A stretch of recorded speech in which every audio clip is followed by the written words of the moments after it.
जय हिंद साथियों, आप सभी का स्वागत है अपने YouTube चैनल ज्ञानदीप इंडिया में।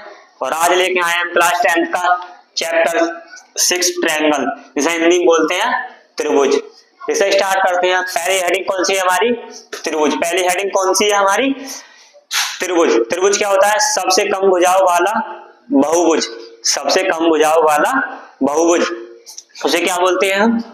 कौन सा है हमारा सबसे कम भुजाओं वाला बहुभुज? यही त्रिभुज है। कौन सा है? त्रिभुज। आइए बनाते हैं इस त्रिभुज को। सबसे पहले ये क्या हो गया हमारा? त्रिभुज। इसे नाम दे दो भाई A B C. A B C, इसे इंग्लिश में बोलते हैं ट्रायंगल। ट्राई, तुमने देख रहा होगा यहाँ पे ट्राई आ रही होगी। कितनी भुजाएं इसमें? 3। देखो 1 2 और ये 3। पहली भुजा कौन सी है? ए बी, दूसरी बी सी, तीसरी सी ए। 3 भुजा हो गई हमारी। पहली कौन सी है भाई? ए बी, दूसरी बी सी और तीसरी कौन सी है हमारी? सी ए। ये हो गया हमारा। सही है। अब क्या करते हैं, यहाँ पर पहला पॉइंट देखते हैं हम। सबसे पहला पॉइंट कौन सा है हमारे? हाँ, एक चीज और देखो इसमें। सबसे पहले इसमें ये क्या होते हैं? कौन होते हैं? एक कौन हमारा ये है और तीसरा कौन ये है। हम सभी जानते हैं त्रिभुज के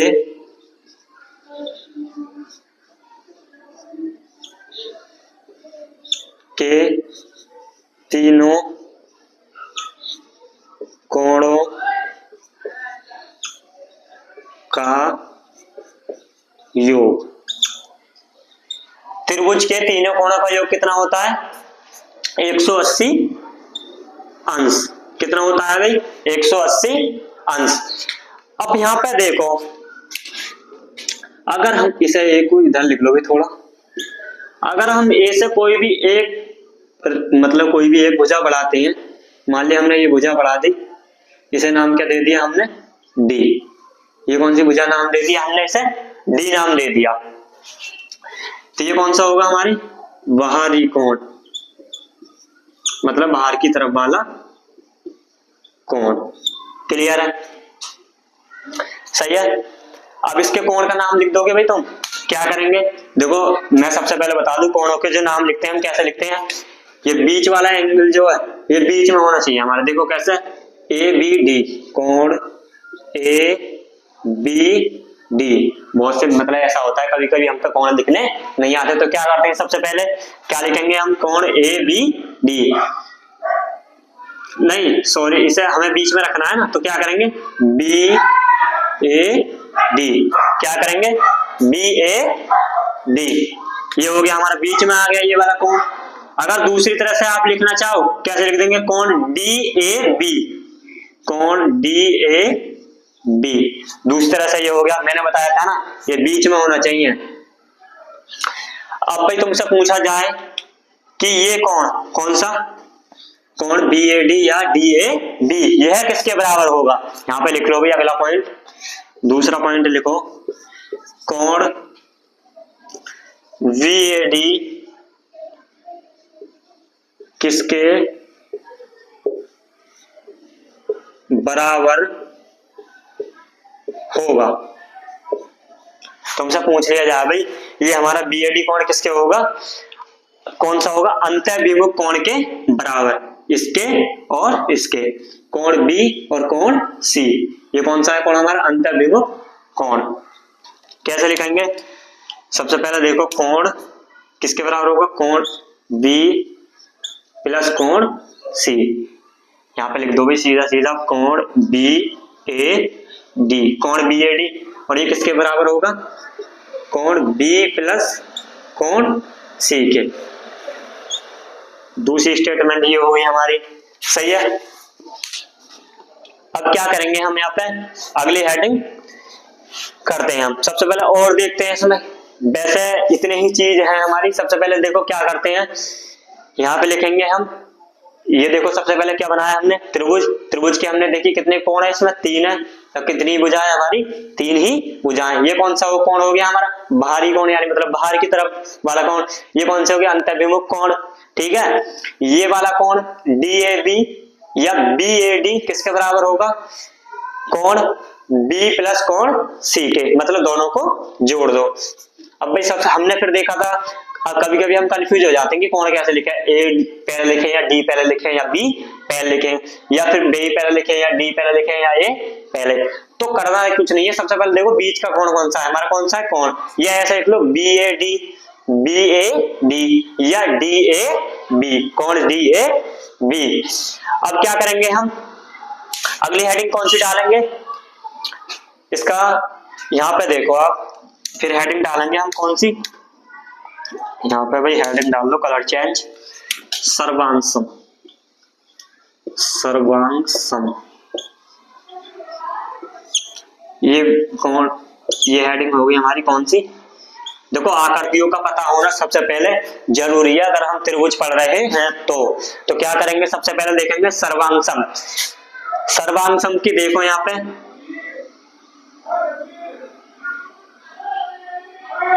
ये बना लिया मैंने दो वृत्त, भाई समान आकृति है इनकी, एक त्रिभुज ये बना दिया और दूसरा त्रिभुज ये बना दिया, सही है। अब क्या करेंगे इनमें, सबसे पहले क्या देखेंगे, पहला पॉइंट देखेंगे, देखो पहला पॉइंट देखो, आकृति कैसी है, आकृति, नंबर एक पॉइंट देखेंगे, आकृति समान होनी चाहिए,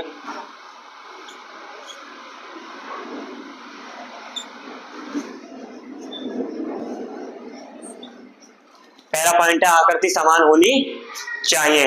दूसरे क्या लिखेंगे, आकृतियों की, नंबर दूसरा पॉइंट देखेंगे, आकृतियों की माप समान होनी चाहिए। आकृतियों की माप कैसी होनी चाहिए, समान होनी चाहिए। अभी बताएंगे कैसे, देखो भाई एक बात बताओ, ये हमने एक वृत्त बना लिया छोटा सा, ठीक है।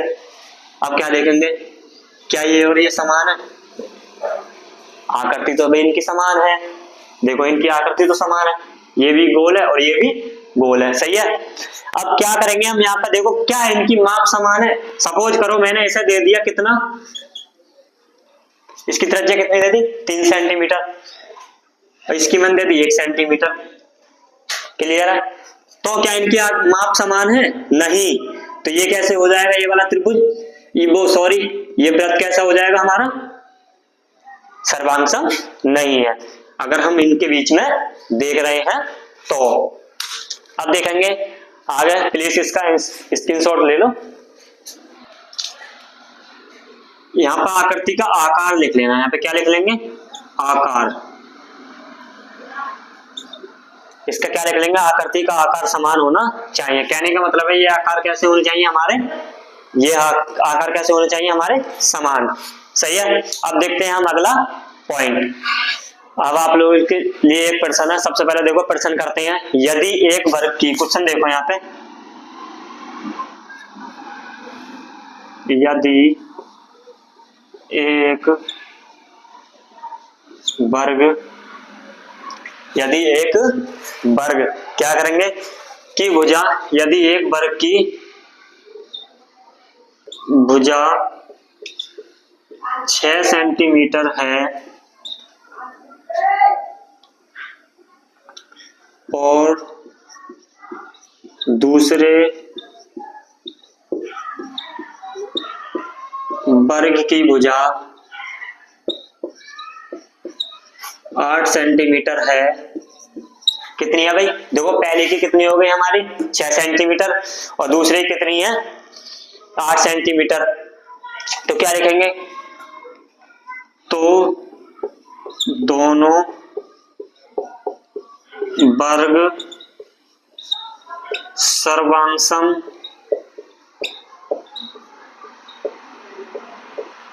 है या ना, सही है। ए ऑप्शन है हाँ, बी ऑप्शन है नहीं, और तीसरा ऑप्शन है हमारा इनमें से कोई नहीं। समझो भी प्रश्न देखो, यदि एक वर्ग की भुजा हमारी 6 सेंटीमीटर है, कितनी है 6 सेंटीमीटर, और दूसरे वर्ग की भुजा कितनी है हमारी 8 सेंटीमीटर है, तो दोनों वर्ग कैसे सर्वांगसम है या ना। तो तुम्हें बताना है इसमें सर्वांगसम है या ना। भाई हमने सर्वांगसम में देखा था, यहाँ पे देखो क्या करेंगे, सर्वांगसम देखो, सर्वांगसम की क्या स्टेटमेंट थी। नंबर 1, आकार समान होना चाहिए। कहने का मतलब है आकृति का आकार कैसा होना चाहिए हमारा, समान। और दूसरा क्या बिंदु था, माप, आकृति की माप कैसी होनी चाहिए, आकर माप समान, डायरेक्ट लिख लो क्योंकि हमें तो प्रश्न करना है भाई, माप समान हो। तो यहाँ पे देखो क्या करें भाई, इनकी माप देखो समान है या ना, ये 6 और ये हमारे दूसरे कितनी है 8, सही है। तो भाई ये कोई समान थोड़ी है, तो इनमें से कौन सा आंसर होगा हमारा, बी ऑप्शन। कौन सा है, बी। अब देखते हैं आगे कौन सी हेडिंग, समरूप। कौन से देखेंगे, समरूप। अब देखते हैं हम समरूप आकृतियां, वे आकृतियां जो, क्या लिखेंगे समरूप आकृतियां में भाई, वे आकृतियां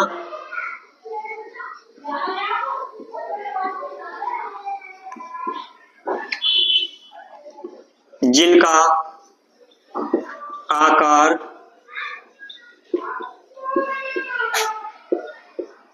समान होता है।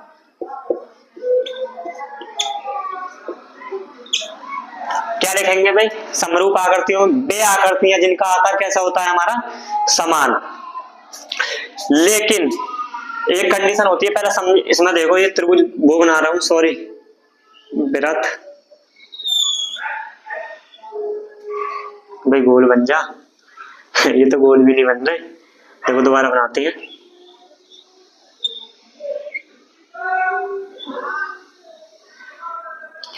इसकी त्रिज्या दे दी मैंने कितनी, 2 सेंटीमीटर, और इसकी त्रिज्या दे दी मैंने 1 सेंटीमीटर। तो भाई इनके आकार तो कैसे हैं, समान है।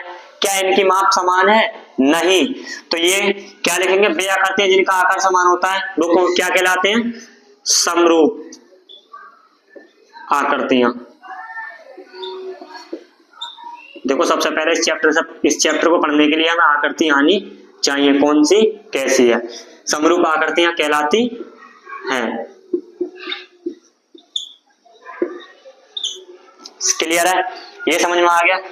ये मान लो ये V, इसकी त्रिज्या कितनी है 2 सेंटीमीटर और इसकी 1 सेंटीमीटर है। ये सर्वांगसम तो नहीं होंगे भाई, ये होंगे सर्वांगसम।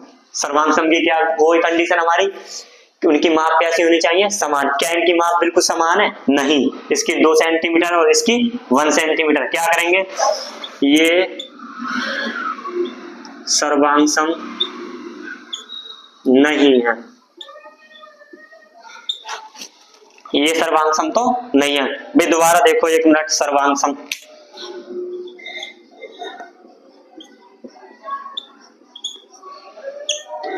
ये क्या हो गया हमारा सर्वांगसम। सर्वांगसम में क्या करते हैं, सबसे पहले क्या देखेंगे,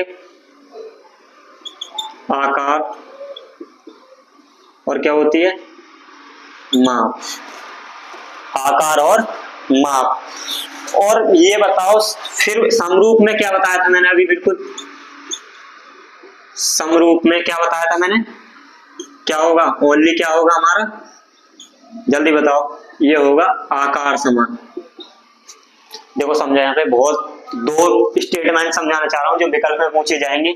यहाँ पे देखो सर्वांगसम में तो क्या होगा, आकार और माप दोनों कैसी होनी चाहिए हमारी, समान।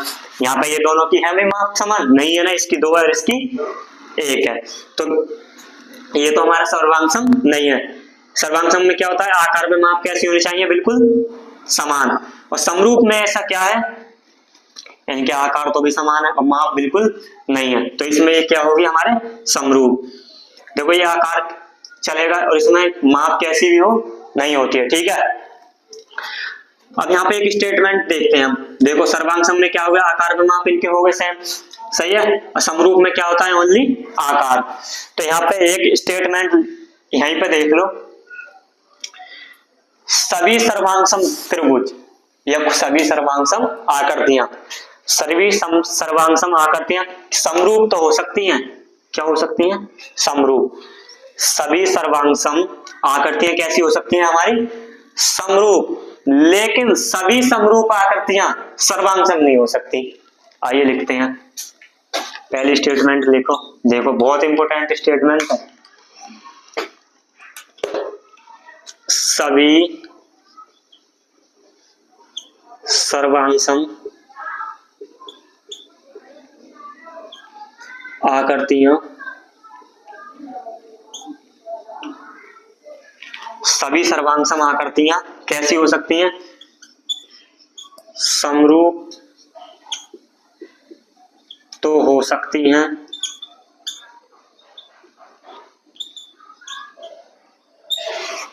ठीक, कैसी हो सकती हैं, सभी सर्वांगसम आकृतियां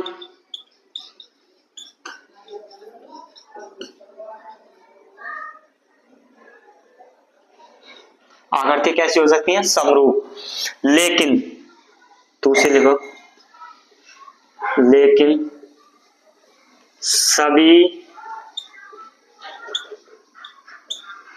समरूप आकृतियां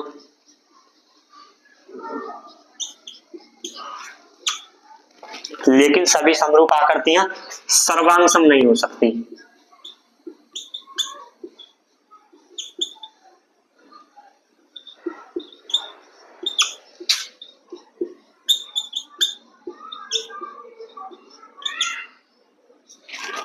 भैया आगे समझ में इतनी बात, अब प्रश्न करेंगे जब समझ में आ जाएगा बिल्कुल। देखें, आइए देखते हैं अब क्या देखेंगे, एक प्रश्न देखते हैं, उसका जवाब आपको देना है। आज की क्लास को हम करते हैं यहीं पे समाप्त। और आज आप लोगों के लिए क्या है, होमवर्क है। इसका आंसर कहाँ पे देना, अभी कमेंट बॉक्स में, कहाँ पे देना, कमेंट बॉक्स में इसका आंसर देना है जब वीडियो समाप्त हो जाए। देखो प्रश्न पढ़ लेते हैं, क्या सभी सर्वांगसम आकृतियां समरूप आकृतियां होती हैं? ए ऑप्शन है हाँ, बी ऑप्शन है नहीं, सी ऑप्शन है इनमें से कोई नहीं। तो इसका आंसर आपको कहां पे देना है, कमेंट बॉक्स में। वीडियो अच्छी लगे हो तो लाइक करें और हमारे चैनल को सब्सक्राइब करें। मिलते हैं तब तक के लिए अगले वीडियो में। जय हिंद।